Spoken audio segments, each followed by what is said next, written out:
Hello, welcome to Back to the City. I'm Simon Calder. Today I'm very happy to have Chance York back in the MCN6 TV studio. These chairs are familiar. Yeah, exactly. And speaking of which, I think in a few moments I will share some highlights of the last time the two of us were sat in these chairs, which was very much not the first time that you were on Back to the City, but in that half-hour episode, which was filmed, I think, at the very beginning of January 2020. Wow. Yeah, I was trying to put it. a lot changed shortly after that. You were actually about to be one of the performers at what wound up being the final ever Back to the City showcase at Mortimer's. Yeah. And now you're about to be one of the performers in the first new Back to the City event. Back to the City presents Music Heals Us, Volume 1, at the Uptown VFW.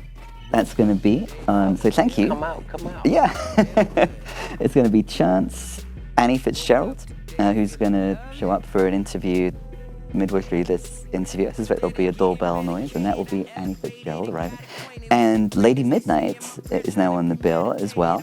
So I first of all reached out to Chance and to Annie because although Back to the City in general is always focused on some level on music and wellness, Chance and Annie are both wellness practitioners who remain active musicians.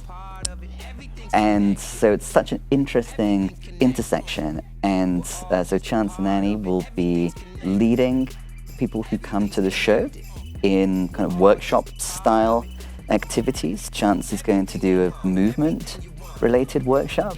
Yes, sir. Annie is going to open proceedings. This is all happening on Saturday, August 3rd with a sound journey.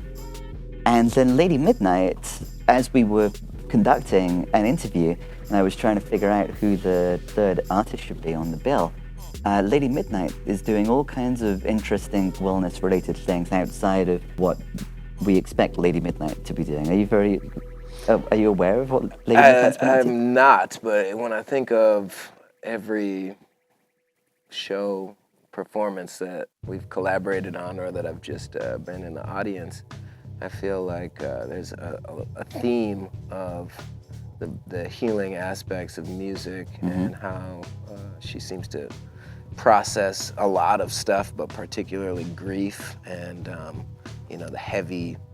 lot of heavy stuff, how she transmutes it through music. And I've always found that really beautiful and moving. Me too. I'm really glad you say that because using the medium of music for healing is of course what Music Heals Us is all about. And I am excited to have this new opportunity to reconnect with you. Last time that you were in this chair, you were talking about being a yoga teacher because you've been many people's yoga teachers, including mine. But yoga teacher had evolved into the role of energy entrepreneur is the term that you were using.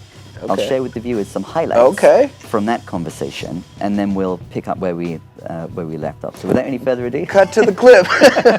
Back to January 2020.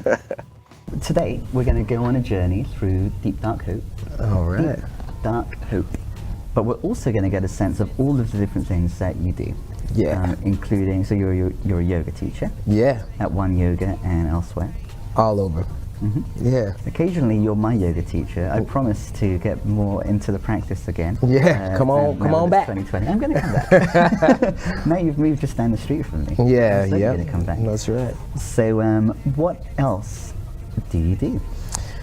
You know, as far as like yoga teacher, kind of expanded into other realms that I was trained in. I'm an educator. I was getting my master's in teaching not long ago. I have a background in just teaching, education, social work type stuff.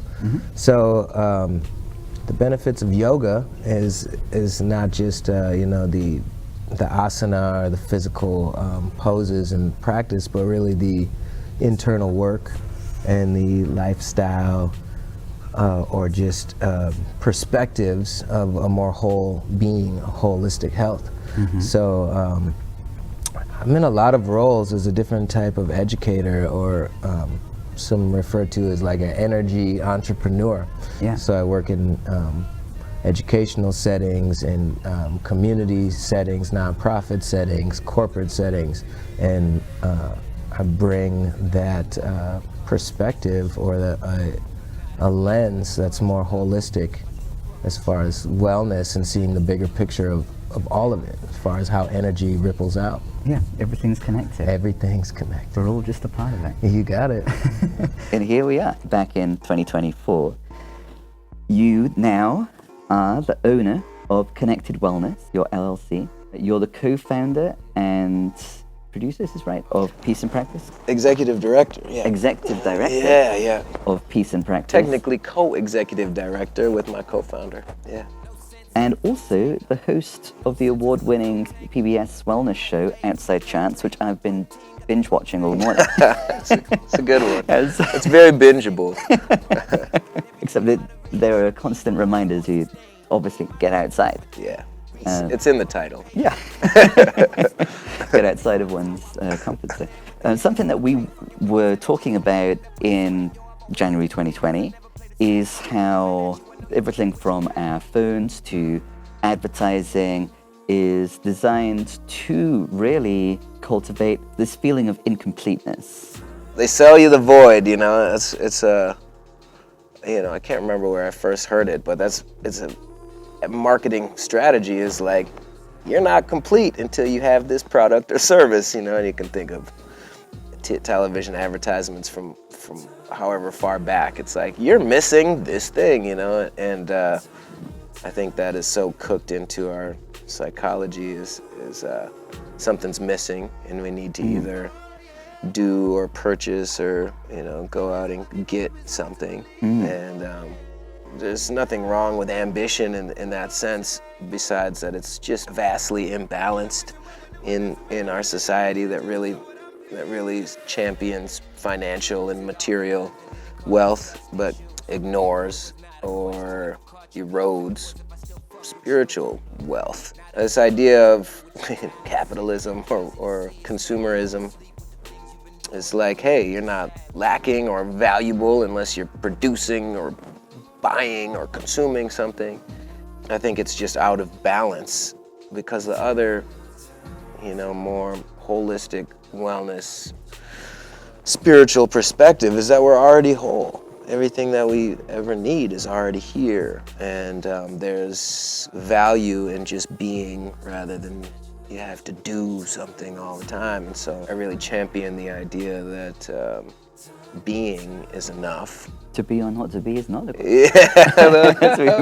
As we were quipping before. yeah, being is enough. You don't have to do, and not saying that you don't still have to live in this hustle and bustle, this rat race. Doesn't mean you still don't have to feed yourself and pay bills and so on. But I just think it's so out of balance, where like we think that's the only thing we have to do, rather than also put effort or practice into recognizing our enoughness and cultivating contentment even in a variety of highs and lows as far as situations go. You know, whether your bank account is big or small or whatnot, it really takes practice being okay, you know, and through that practice of contentment and okayness and enoughness, you can really connect to perhaps a deeper meaning, but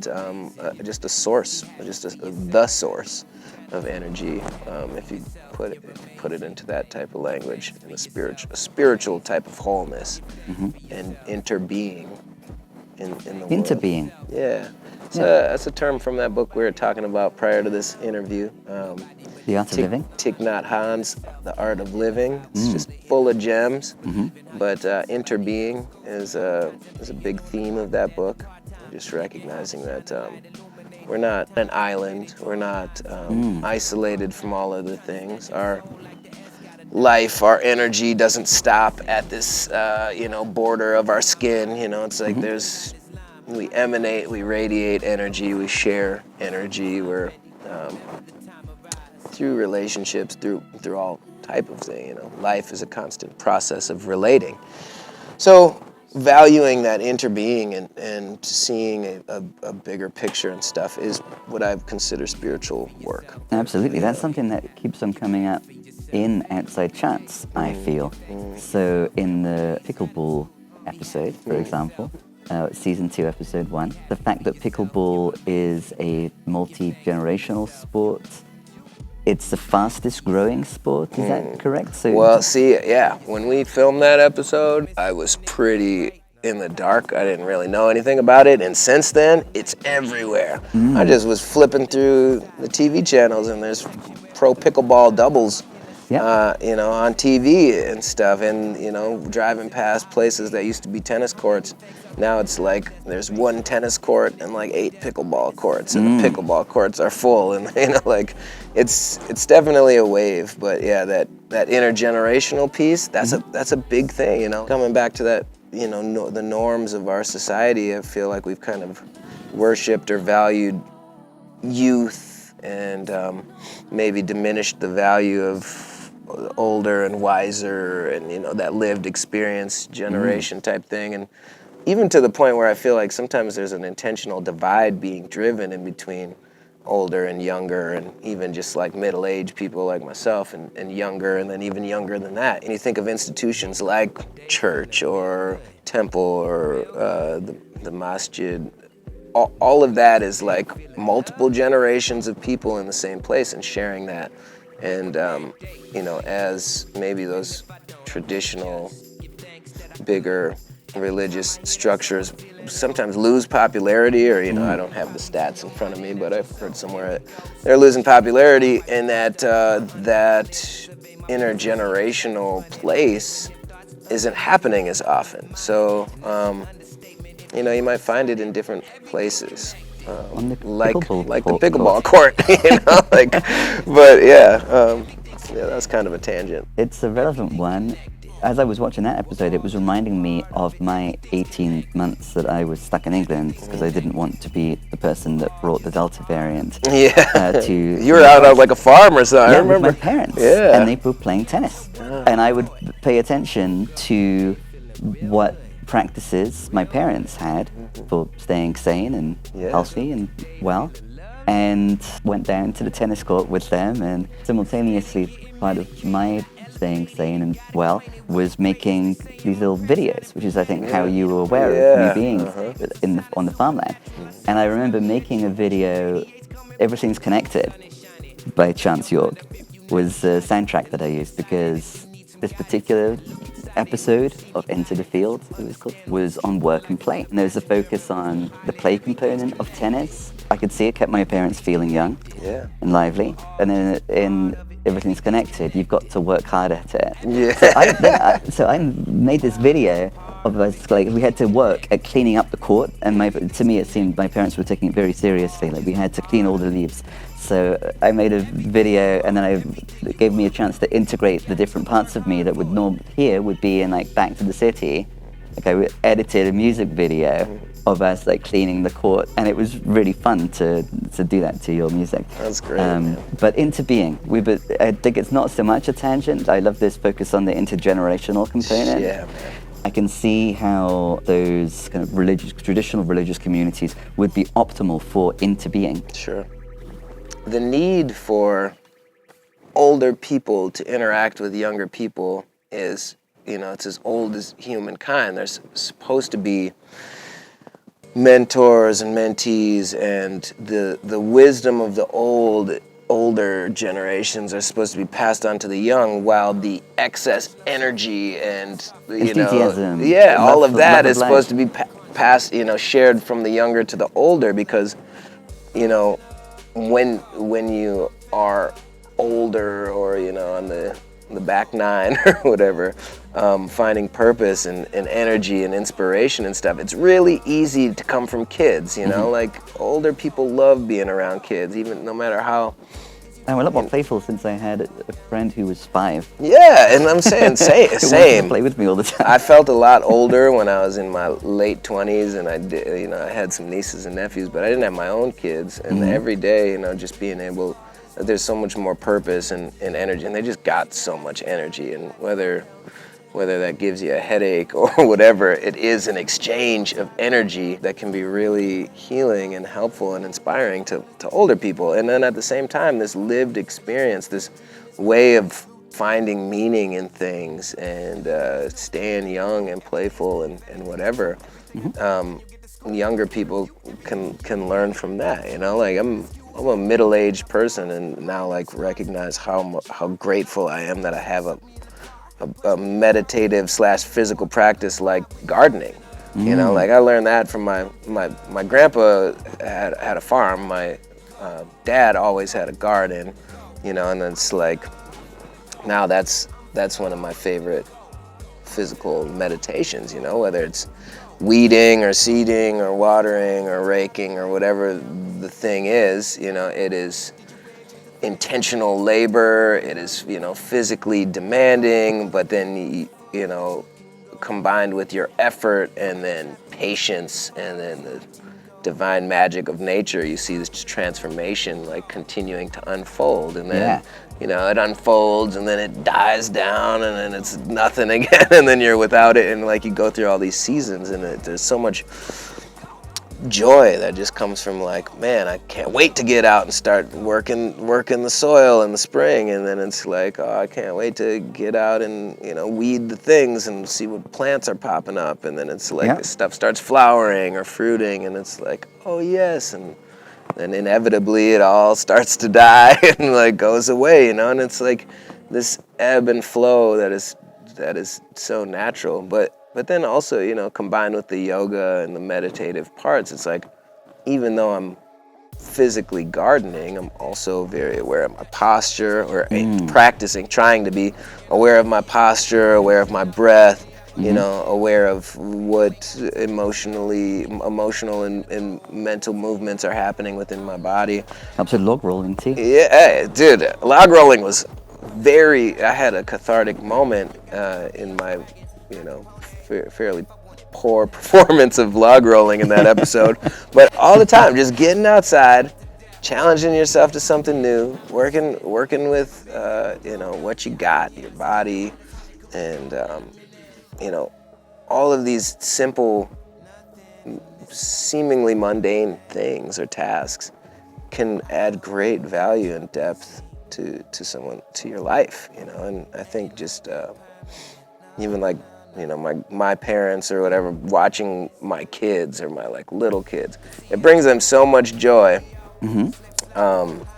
And I get it, you know, like it's easy for me to take for granted because I'm like, these kids never stop, you know. It's like, go ahead and take them, you know. But then the same thing is the kids are like excited to see the grandparents and, you know, live with like less tight rules and all the stuff that comes with going to grandparents' houses. But it's that exchange, you know, and I think it's a really important part of society, and in this, once again, back to the consumer-driven reality that we live in, a lot of people might overlook the simple things because they think joy is going to be coming from a bank account or the things that you can buy with that bank account, rather than experiencing life I one can't day at a garden, I time. need to write my novel. Yeah, right. Well, there's in that Art of Living book too. It says you can become basically unfulfilled even if you're successful in your career. You know, like you can work, you can find success, you can get money, you can do all that stuff, but that doesn't guarantee, you know, wellness or happiness or whatever. But if you dedicate your life to your wellness, to your happiness, and put those other things secondarily, then inevitably, you know, the better that you are as far as treating yourself and being whole and being rested and being healthy and being, you know, aware of your inner workings and doing that work to unpack your traumas and your assumptions and all that other stuff. Dedicating yourself to that work will inevitably always lead you to a life that is fulfilling, you know, whether it's a big bank account or not, you know, like meaning comes from a relationship to self.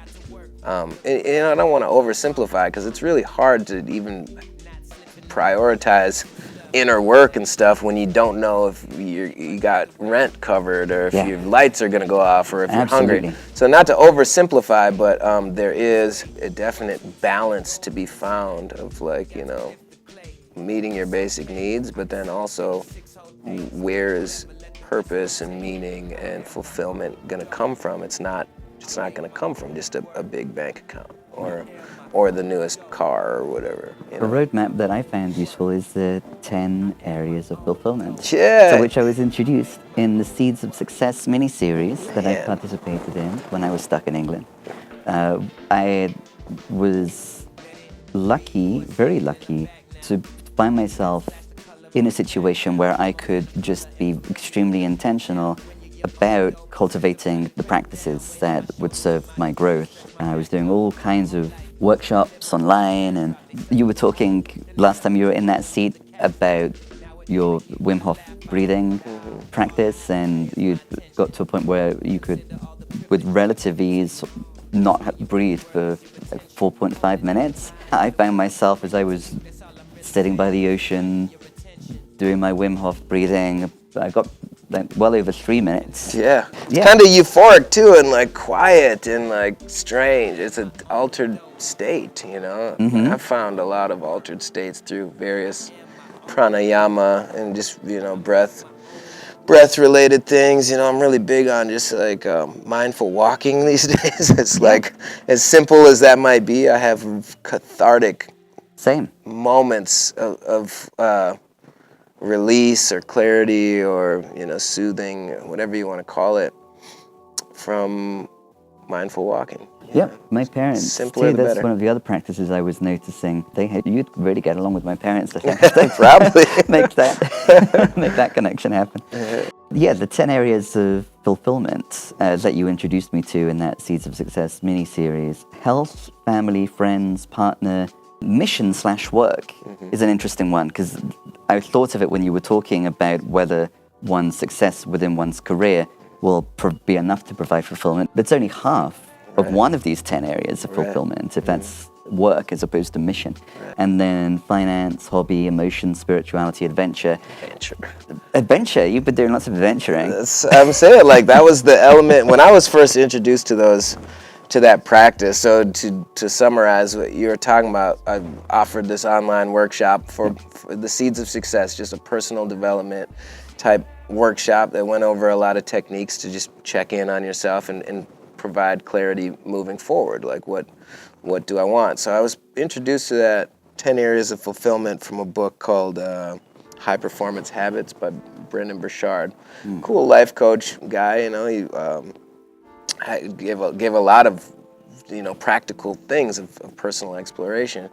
And that's meant to be done, like, you know, once a week or every 2 weeks, where you just go over these different areas. You give yourself a self-ascribed number of 1 to 10. How do you feel about this area of your life? You know, it's finances, health, work, mission, you know, family, all those things, which all have different definitions for every person. But then, you know, just asking how you feel about it, because your own personal assessment of the area will give you a lot of insight into how you feel about this area of your life. And then if it's a lower number than the rest of them, then you just make an intentional practice of like, well, I'm gonna bring a little bit more intentionality into my health this week by doing so-and-so, or bring a little more intentionality into, you know, this number about how I feel about my family or whatever. But I had never thought of adventure being such a big part of it, and I feel like the Outside Chance series was a result of that. I'm like, let's do an adventure. Like, it's an Extreme adventure. photo adventure, for example, with Christian Dalbeck. Take a photo of a lighthouse whilst in a very non-swimmer friendly lake. It was January and it was Lake Superior. It was that was a very demanding. I still think of that. That was one of the hardest physical things when we were talking about Wim Hof. I'm all right with like some cold exposure, but we were in the water in January for, you know, upwards of 30 minutes. I was in a wetsuit that I didn't have zipped all the way up the back, so there was just water pouring in the back of it. Like, and I mean, it's a wetsuit, so I'm still wet. But then as we're on the banks doing interviews and stuff, my wetsuit was like freezing solid with me in it. I was really cold. Getting that thing off was like a really hard challenge. And then doing the wrap of that episode where I'm like summarizing the episode, my face was still like frozen, and trying to like articulate the words was really challenging. And you're quite practiced at cold exposure. Yeah, that was I'd never practiced cold exposure to that extent. Yeah. At the beginning of the episode, yeah, this adventure combines several of my interests. Yeah. And then at the end, you can barely talk. Like, yes, I might not be interested in this anymore. Nah, just kidding. But that show, and even like the acclaim, that episode was very popular, and No, it's a great one. it's funny how somebody was making fun of how like I can't feel my lips or something. Said something like I had like mask goggles on, so my nose was plugged, but also my face was frozen. I was trying to talk like I can't feel my lips. There's a lovely moment in that episode where you and photographer Christian Dalbeck are hiking and taking photos and reflecting on how generally we find ourselves hyper-focusing on our next steps. But being out in nature and responsive to what one encounters was a good experience for the two of And you. you just move slow, like move slower, observe what's around you, There's nothing, mindfulness, I believe, is mostly observation and pure observation, It's like, can you just observe? Like that's whether I'm meditating or, going through a challenging situation. It's just about observation without all the extra stuff that unconsciously comes with observation. Because, seeing anything through the lens of like ourself, then it has to come along with an entire narrative, opinions and labels. It's like, oh, this is good or bad, or this is because of this and that, and it comes with this big long narrative, which can be misleading, if not just absolutely not true. Yeah. And a lot of our mental movements and thoughts and narratives are not true. Pure observation is just observing, and that's it. So when you're walking, say in that example where we're walking through the woods, if you're walking like you got to get somewhere, there wasn't any destination to reach. We're just walking in the woods looking for stuff to take pictures of. So all we're doing, we're walking slow, we're looking around. Oh, look at that. Like, oh, look at that. And I guess there's still the qualifier of like, hey, that's something I should take a picture of. But basically, before that step, it's just observing, Right. And, same with meditation of all kinds, insight practices. If you can just observe, even that tendency to want to put labels on things and the tendency to want to qualify things and fit it into a narrative that makes sense for you, even just noticing that routine or that habit can reveal a lot of things to yourself. You notice what you notice. Yeah, and I mean that's meta-awareness is Right. Noticing that you're noticing, or aware that you're aware. That's all I'm really saying is to value your attention. Yeah, bro, are you quoting my lyrics? Man? All the time. But That's why I love interviews with you. You'll just just very casually drop some of my lyrics into the conversation. Because I suppose that is a component that I particularly like to weave in, because I feel that the lyrics that I'm quoting often are from many years ago. And then you have lots of life experience that really grounds those lyrics. A reason why it's you doing a movement workshop of sorts as opposed to a different wellness practitioner is that go back to like 2015, 2016 when we're first connecting on Back to the City. Then you're a musician who has somewhat recently discovered yoga. That's right. Yeah. That's right. 2016. That was the year that I was like, oh, now I teach yoga, and I'm a musician, but now I teach yoga. And already at that point, so through music, you're stumbling upon lots of these nuggets of wisdom that then I quote back at you when you're reflecting on these other experiences. Because They're seeds, bro. They're seeds. They're seeds, Like the more that they're in your garden, and you water them, the more meaningful and beautiful they become, And prior to this interview, we were just talking about that book, The Art of Living, I've listened to the audiobook probably 10 times, but every time I listen to it, doesn't matter what chapter or what place I start, if I just hit play, within like 2 to 3 minutes of listening to any of that book, it's gonna say something that is entirely valid and creates some clarity or ease or reduces suffering of something that I'm going through right now. And that's what I think wisdom is all about, is it's always pertinent, but it is always growing and changing and relevant to each individual, even though it's different to each individual because it's being viewed through the lens of your current situation. Yeah. So even like, you know, the nuggets that I was dropping in my songs back then, they mean even more to me now, Yeah. you know, but they meant as much as they possibly could have to me back then as well. That's why I wanted to repeat them or you know, put them into a song like a mantra where it's a reminder or sharing these perspectives that help me. And they continue to help me, you know, but they just change in meaning because of whatever step in life I'm in. And I feel that same way about that book or any good book of wisdom. It's stuff we already know, but it's about the timing of it.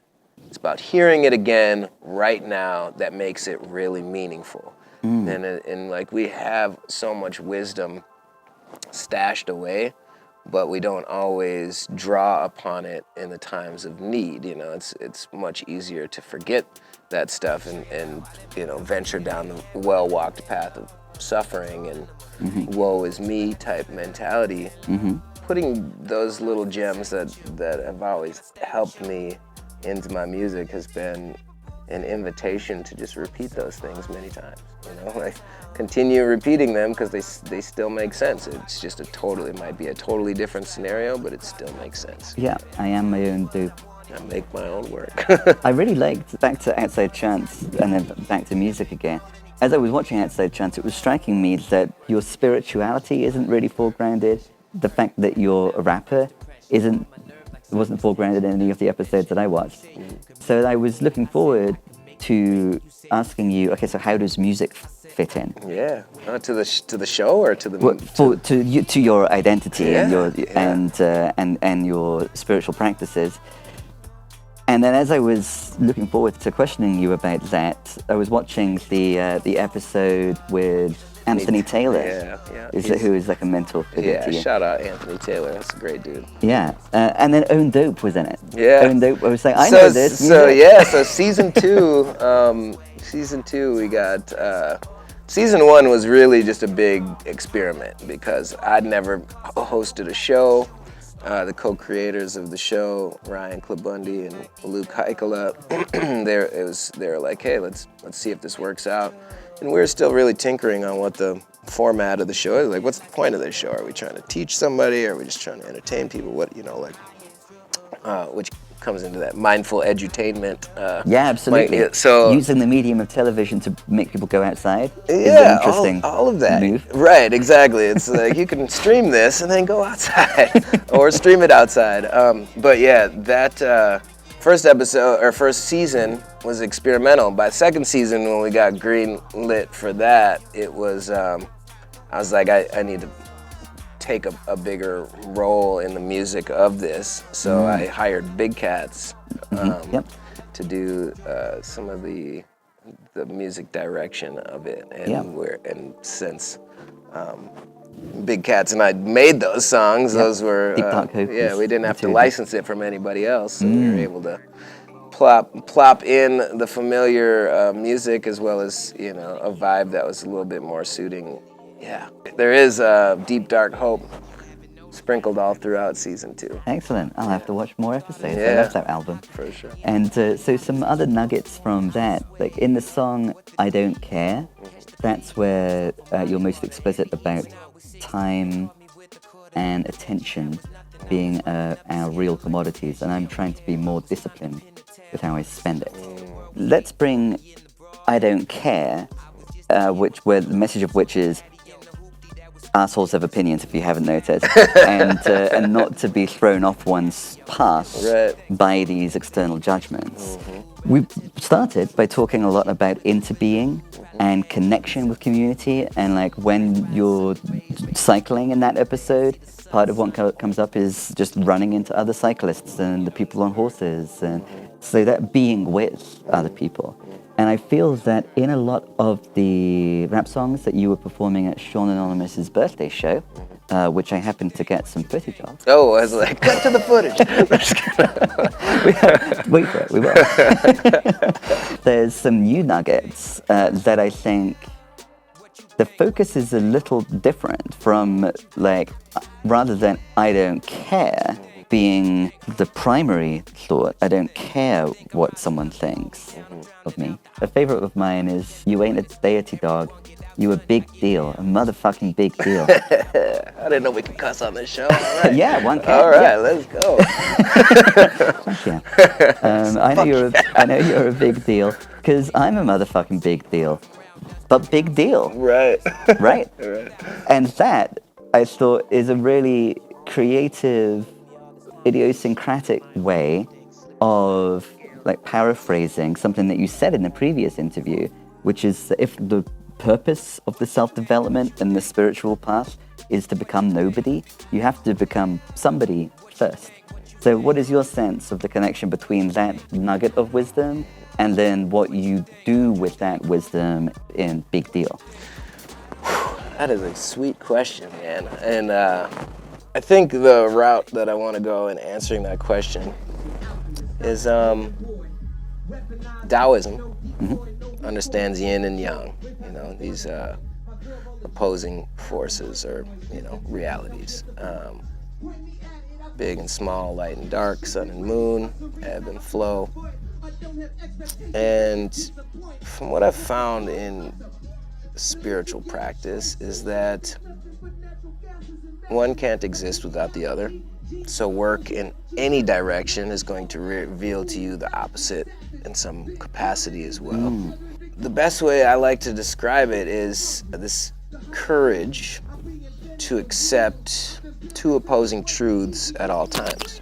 One, that we are just like a speck of dust in a vast universe of infinite size and abundance and consequence, and we're like nothing in it, you know.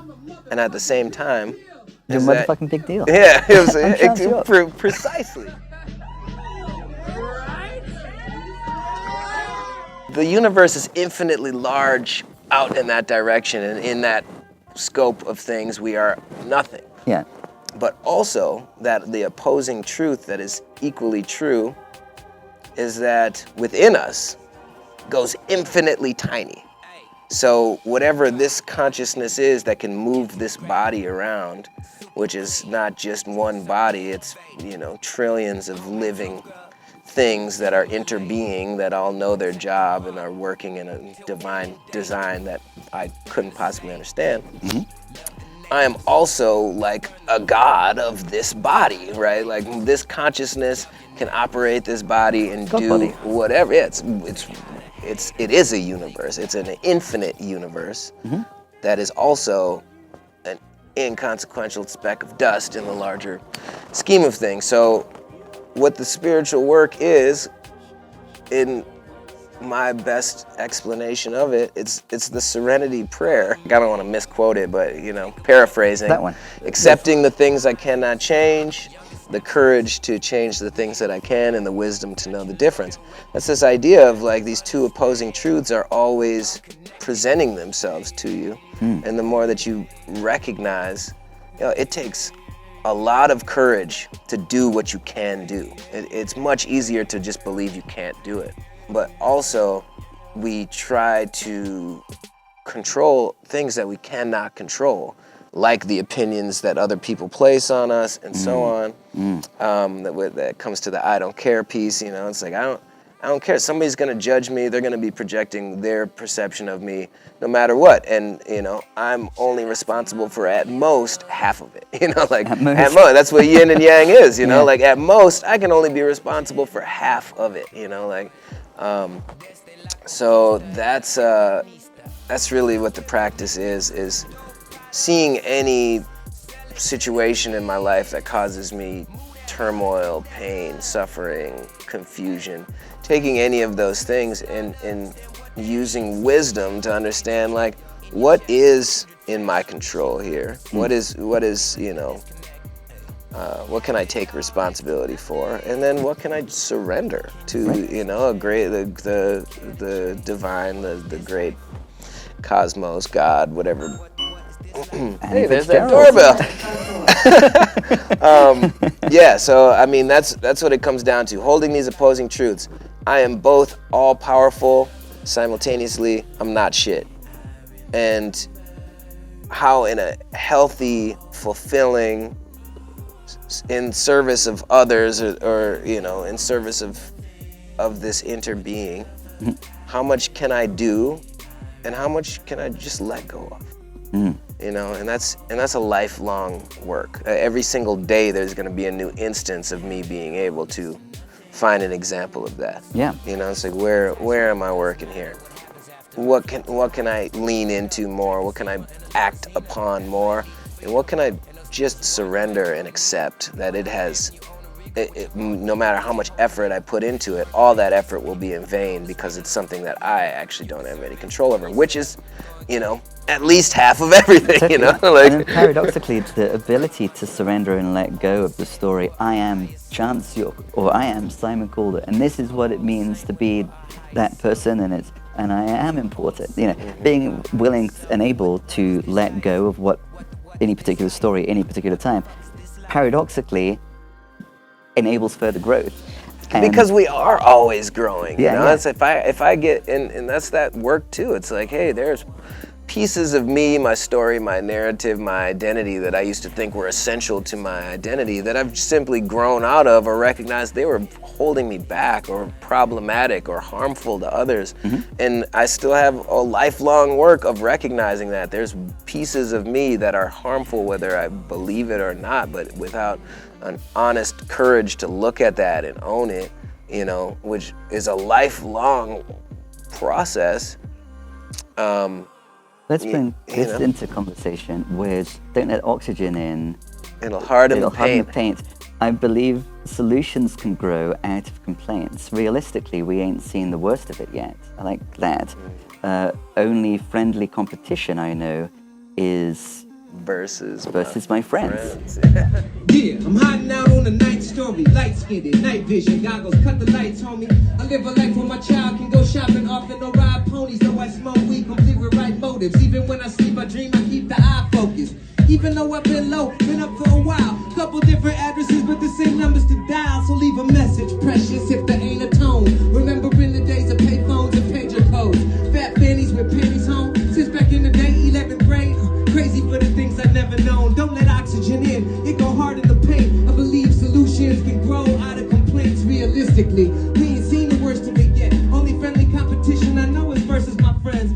That is a nice kind of refinement of I don't care. Well, I mean, I do care what my friends think, and I do compete in a friendly way, but only put emphasis on friendly. Yeah. Well, man, it's like I'm blessed with great relationships. And a quote that I heard, I can't remember where I heard it, but I'm sure it's in many ancient books, is that rarely will you find someone's relationships better than their self-esteem. So every relationship you have is really rooted in your relationship to yourself. And that's what this internal practice is about. It's like getting to know yourself, being able to shed the parts of you that no longer serve you, being able to trust that you will grow to face or solve or survive whatever challenges in front of you, and so on. But it really comes down to, like, if you don't love yourself, no one can love you, and there are practices that one can cultivate to help one love oneself. And totally, and when you do so, I feel like, the universe or whatever magical force there is will bring more and more people into your life that will help you see your own value. Yeah. And simultaneously, your work helps them see the value in themselves and so on. You know, it's like our good mutual friend Sean, whose birthday party you were playing. Great guy. And I remember him being kind of dumbfounded by you being able to say, oh, we're all just specks of dust, when he simultaneously has witnessed you kind of impressively grow, reinvent yourself, and evolve all the time. How can someone who is doing that claim to be a speck of dust? But it's interesting, isn't it? It's holding that. It's holding those spaces, because there's many times, especially as a rapper for a long time, it's like ego is what drives you. You know, it's like you have to have this almost bullheaded confidence. Yeah. And then, you know, my yoga practice was the exact opposite, because I grew into a midlife crisis where I was operating out of ego, and all of my, you know, goals and work and everything was aligned with that, with material and you know, financial and, you know, ego serving thing, until I like realized, I'm like, this is all bullshit. This makes me feel really empty. And then I, you know, rediscovered this yoga practice that was about, hey, it's actually about, can you feel enough even though you know you're not shit? You know, right, and like, exactly, yeah. can you accept that truth too? Because it's not the only truth. Just like, you know, your ego isn't the only truth. I can do some amazing things. I can inspire a lot of people. I can accomplish, you know, whatever. I can get awards and accolades and all that stuff. It is a, you know, temporary affirmation, but it's not the end. You know, it's like, my work's not done because, you know, I've been able to find, you know, things have lined up for that, you know, for that moment of everything makes sense, and it's like, wow, look at everything you've done. I'm not gonna stop doing the work, because I also understand kind of the gravity that comes along with spiritual work, is like, you can also be corrupted by the power that might come from it. If everybody's like, oh, you're so great, you're so influential, you must have everything figured out and stuff. And like, if I started believing that shit, that's a dangerous place to be. Like, certainly growth stunting. Yeah, exactly. And like, it's this yin and yang, you know, like the deeper that I grow into the light also grows my capacity for darkness. And if I'm not aware of that, you know, it's like, so exactly. And like, that's what the stories are all about, is like and you see it all the time with cults and even modern, the conventional religious things, you know. It's like, there's still a lot of pastors driving really nice cars and wearing designer suits, and as well as all the you know, there's a whole lot of people using spiritual wisdom for material gain, which, you know, there can be a balance of that. It's not like there shouldn't be any material gain from recognizing these things, but that's not the point. You know, it's like, the point is really about service and about humility and stuff. And if that stuff gets out of balance, like, who's gonna check me besides me? You know, it's how I could, just like anybody, could get so caught up in their own wave of success, or, you know, even service of others. Like, oh, you've served so many people, you're so great. And then you start believing, oh, I'm so great, that means I'm incapable of doing wrong or harm. A lot of spiritual work warns against those things. It's like, because there is power in learning the power of connecting to spirit, but it's also easily corruptible, because with that power comes great responsibility or whatnot. I think part of what we're reflecting on here is the difference between ego-serving behavior being one's default mode, and that might lead to some like apparent success.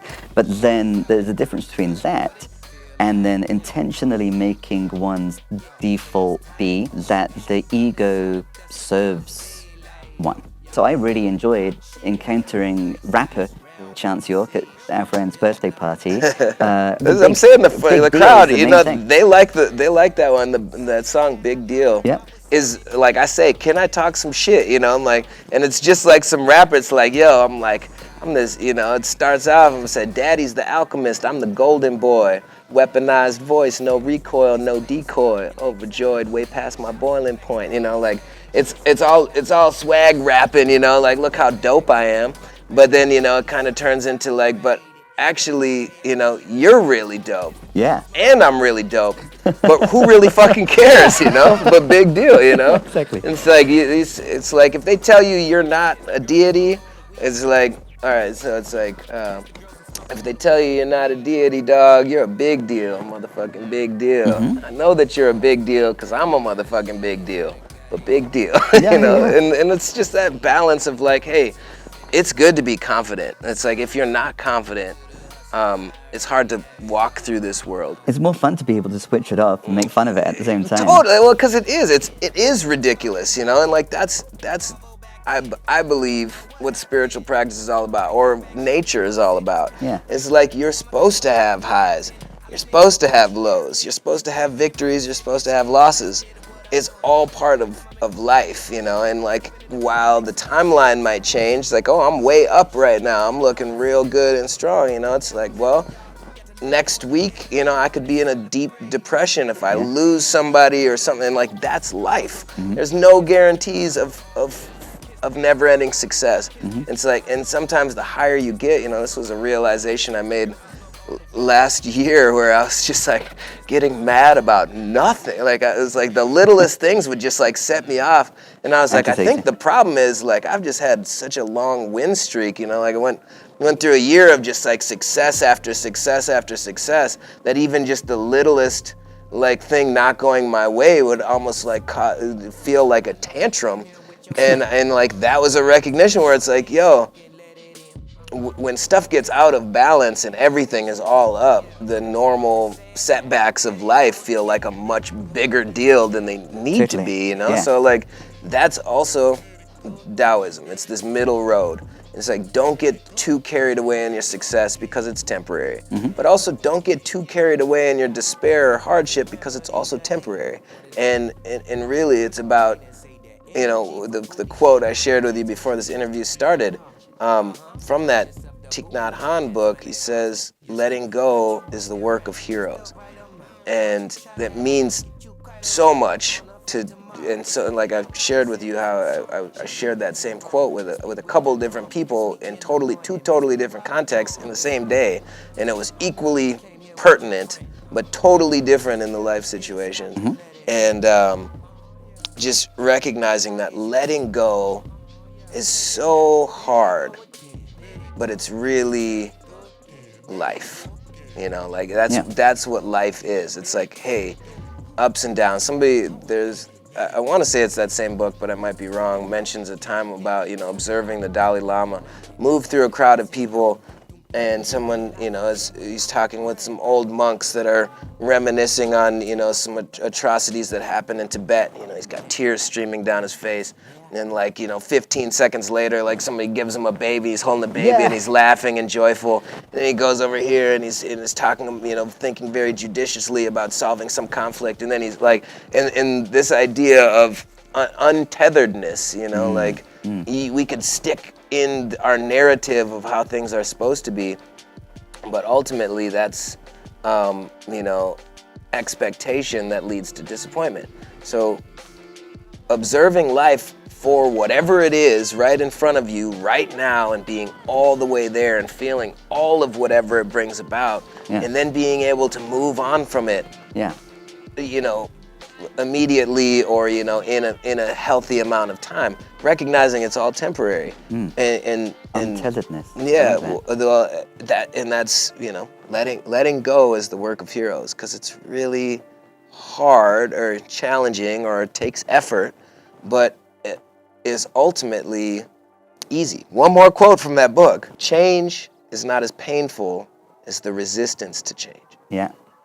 And like that summarizes the same concept. It's like, yo, it's always up and down. It's always going up and down.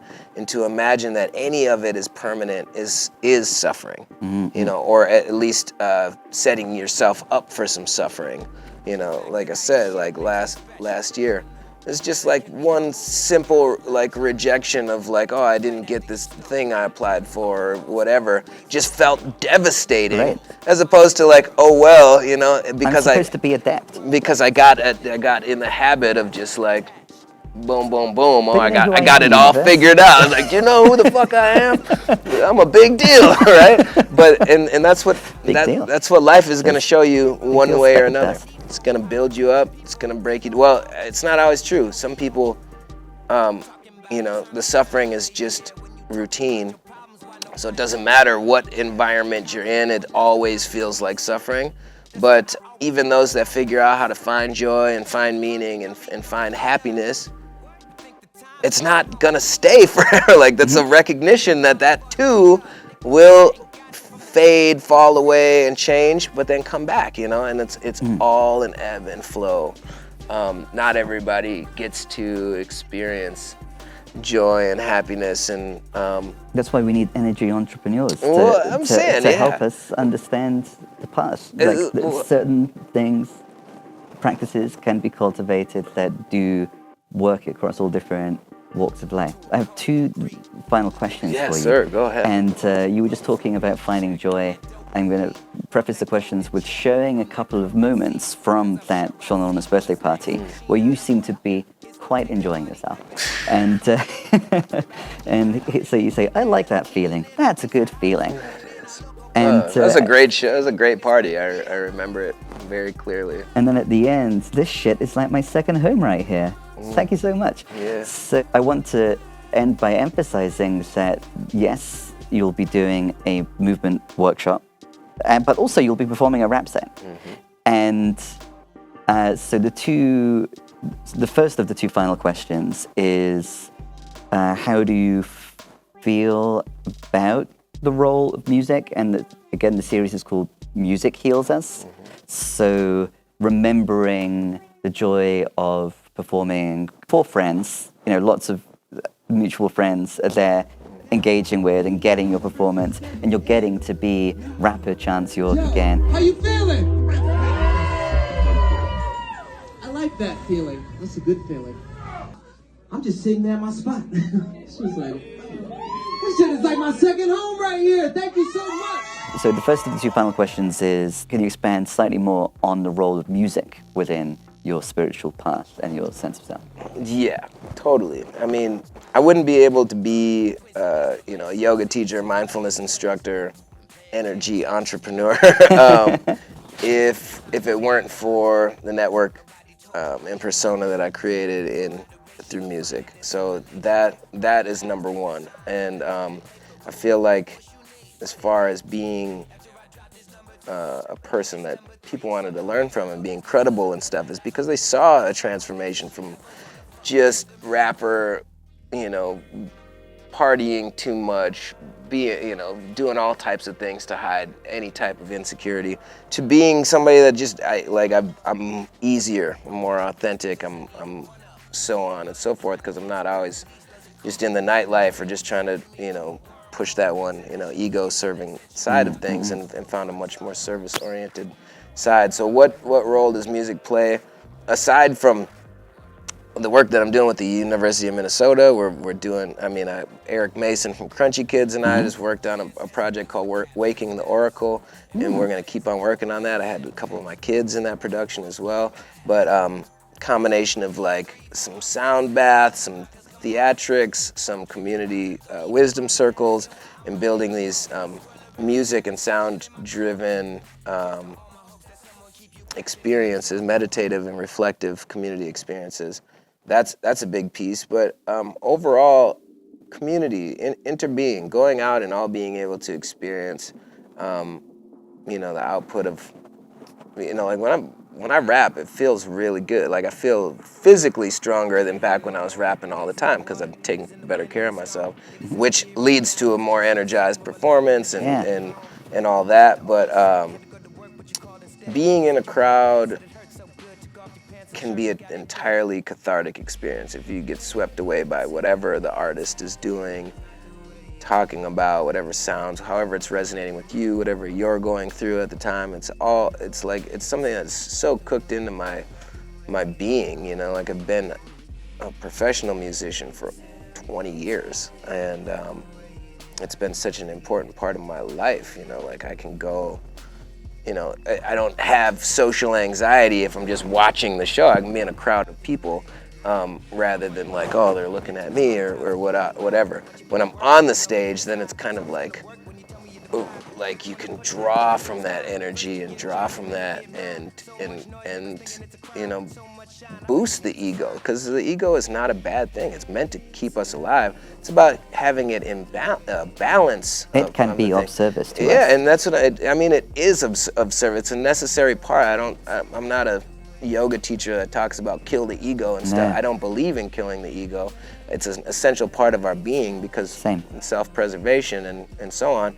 But I think in our society, back to that consumerism, capitalism piece, is our egos are just out of control. You know, like there's so much emphasis on value over here rather than the other end of that spectrum. So it's like finding your way back to balance. And sometimes when you're in different lines of work or feeling depleted or feeling powerless or feeling, you know, unappreciated or whatever, a boost to the ego is a healthy return to balance, you know. But like I said, of course you can go too far in one direction, or you can just be trying to serve this so much that it leaves you depleted, or you can just be trying to serve others so much that it leaves you depleted. Yeah. And it's really all about coming back to balance. And I don't know how well that answered the music question, but I think it's all in there. Yeah, exactly. Reintegrated. Yeah, I'm alive and well. I love rap, man. Like I can rap all the time. And my kids, like the work that I do with youth, these days, when in regards to yoga and meditation and stuff, it definitely matters that I can rap. A lot of them are like, you can rap, kick a verse, and they'll be like, dang, he can rap, you know? Like, not only can he hold his breath for 4.5 minutes, he can also rap. I don't teach the kids about holding their breath forever, because you know kids take stuff too far. But yeah, it helps that I can rap. They, like, you know, and the old guy's still kind of cool. Very cool. So, prefacing the final question now, back to me doing the 10 areas of fulfillment exercise as part of the Seeds of Success when I was just with my parents.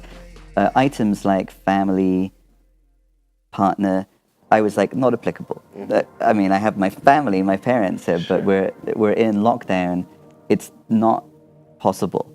I can't find a partner. Sure. And also, like, I'm in my late 30s. You know, I'm divorced. I had this whole experiment. I gave up the paradigm of romantic love for Lent. That's what's up. Hey, I'm saying, like, partner does not always have to be a romantic thing. We don't always need romance. Yeah, but in the interest of love, feeling love in friendships and so on. Right. But so now, you know, I have a family, and I'm very, very intentional. I need to have this time. I can't do Back to the City all the time. I need to wrap up filming the summer season, even though it means that I'll have this like long beard in all of the summer episodes. It looks good on you. It looks good, yeah.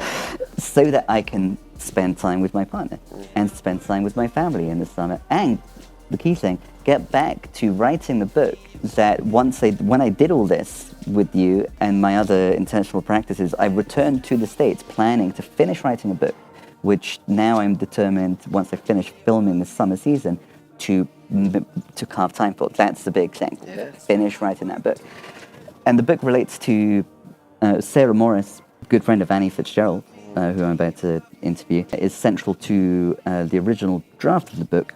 Some lyrics of hers from a song called All Mine that really spoke to me, came to me again when I was watching your North Shore photography outside Chance, and the two of you were talking about looking at the forest for the trees, and then it focused on the individual tree, and then the individual branch, and then the individual pine needle. So Sarah's song All Mine goes, I've been stumbling around a little blind, and I miss the forest every time, but I could tell you the secret of a single pine. I get lost, but I don't mind, because as long as the story that I find is all mine.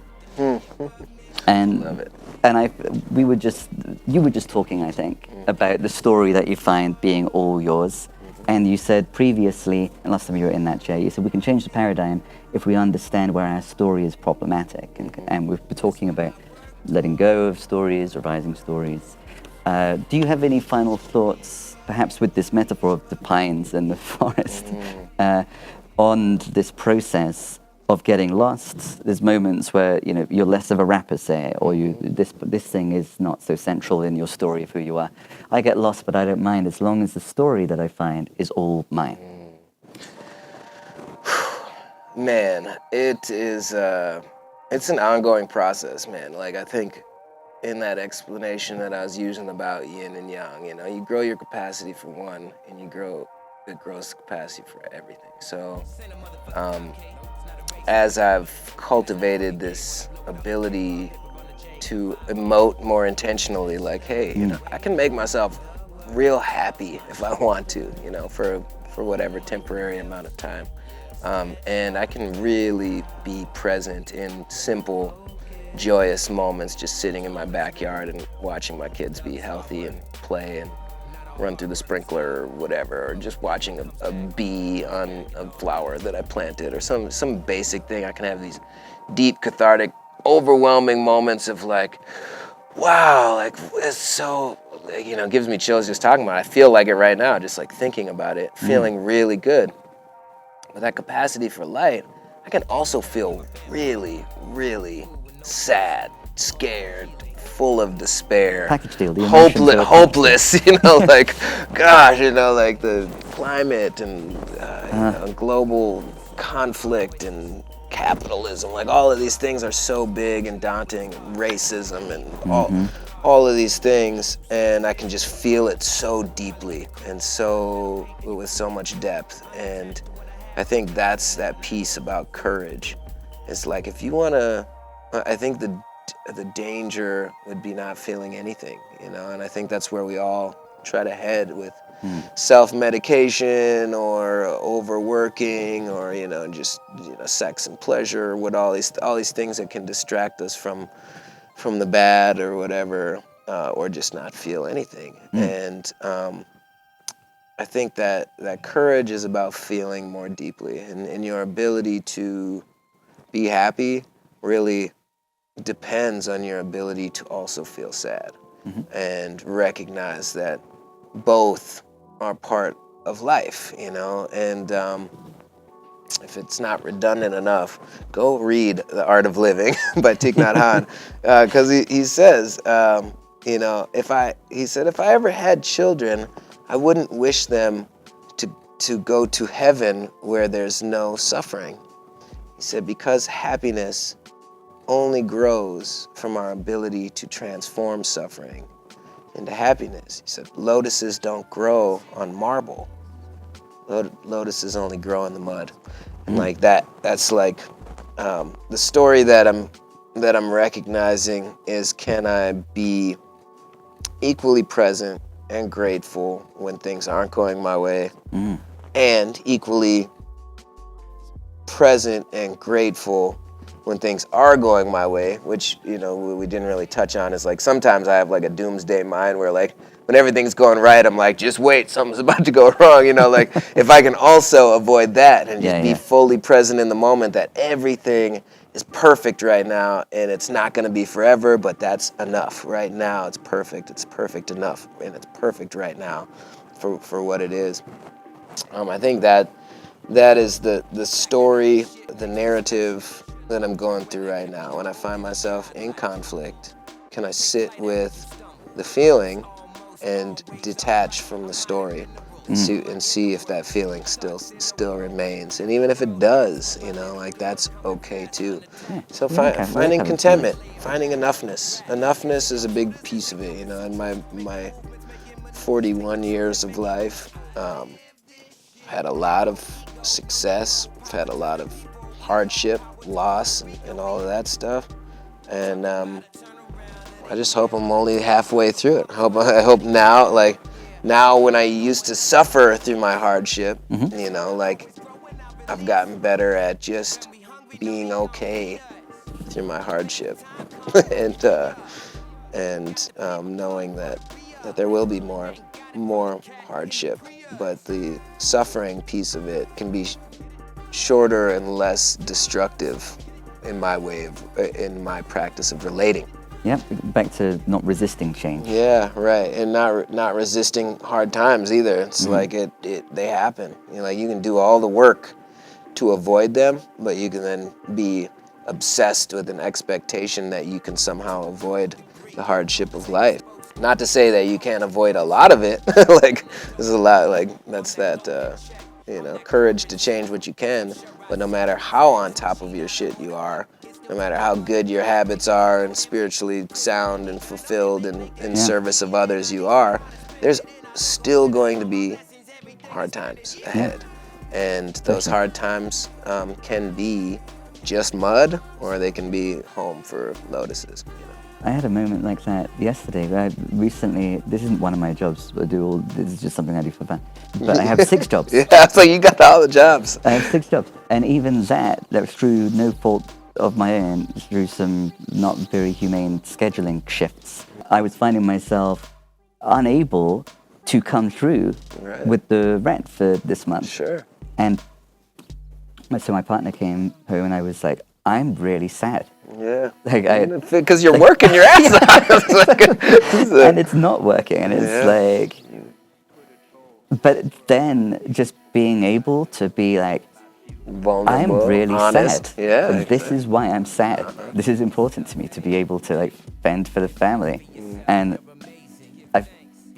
it was like such a valuable exchange. I'm sure. Yeah, I'm sure it helped your relationship. I'm sure it helped you realize it's like, hey, that's just this month, fam. Yeah, you know? exactly. And that's what Yeah, and that's temporary. That is true. Well, dude, I can definitely relate. As an energy entrepreneur, it's all about ups and downs and uncertainty and stuff. When you take the roads less traveled, I can only say at this point in my life, it was the best decision I could have made. But that doesn't mean I won't regret it or be eyeing up some 9 to 5 a year from now. Everything can change, and I think that's essential to appreciating what is right now. It's like, well, right now we're all fed. We got the lights are on, the roof is over our head. We're all happy and healthy, or have the capacity for happy and healthy, or at least we're happy some of the day. Like whatever. Like that's learning this with four young girls is, every day is probably going to have a tantrum or a meltdown or something, but that doesn't mean the day was lost. Yeah. There was also still laughter and joy and all that stuff, too. We have a very girly house. So, yeah, and I mean, and it's really just like up and down and up and down, but, the recognition that, hey, the lows are part of the highs and it's all temporary. And being happy to have allowed oneself to feel sad and to share one's feeling sad. And just out of control of things, like, damn, like, what do we do if the money's not coming in, if the rent's not paid, like, facing all of that, even if it's just 1 month at a time, like, once that rent gets paid, you're like, all right, good, well, I got 30 days to lift this burden till next time, but... Well, speaking of lifting and speaking of movement, we've been sat for a very long time. Obviously, we're just about to finish. On Saturday, August 3rd, we will do a little tiny bit of talking. Yeah. There's all kinds of other things I could still ask, but I'm going to save that little tiny bit of extra talking for probably just between your movement workshop and transitioning to the hip-hop set, or maybe just before. We'll see what feels right on the day. There'll be very little talking and lots of moving. A lot more moving. That's and right. And then it will lead into, I think we're going to have like the stage, we're going to have the screen down in front of the stage for the majority of the event, and that's where Lady Midnight's short film is going to be premiered on the screen. And so we might raise the screen just for you to be up on the stage. Maybe I'll come into the audience. Yeah, maybe you could. Yeah, I think that would be more... even better, okay. That'd be less egotistical. Like, do what I'm doing up on the stage. It's much easier to be on the same level. And then, once that's done, then the screen will lift up, and immediately after this early show, my favorite dance night traditionally at the VFW, Electric Feel, will be back for the first time in well over a year. So there will be a dance party that people who've come to the Music Heals Us event, exactly. If you want to stick around and move some more, then there'll be some kind of discount. You can stick around and you can dance to your heart and whole body and spirit's content at the VFW on that day.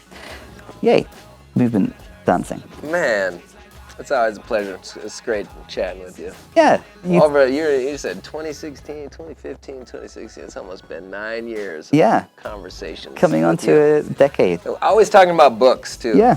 Yeah, I think our friendship began when I was like, this line reminds me of Metaphors We Live By Lakoff and That's the Johnson. book that I got. That's exactly what inspired the line. Man, there's nobody else that knew of that book when I dropped that lyric. And you knew exactly what I was talking about. That was a good feeling. I was like, yeah, I'll do an interview with you. Oh, crap, this dude's really listening. This has been a really nice, cohesive, integrating conversation. It's my favorite conversation that I've had with you on a TV show so far. Sweet. But we'll have another one, I'm sure. And in the meantime, we'll have a really short one at the VFW on the first Saturday of August. There's Music Heals Us to the first Saturday of September too, so we've got a couple of Music Heals Us events coming up on the horizon. So thanks very much for being with us, Chance. Thanks Thank very you. much for watching. Annie Fitzgerald will be with me next Thursday at 10 o'clock. Tune in then.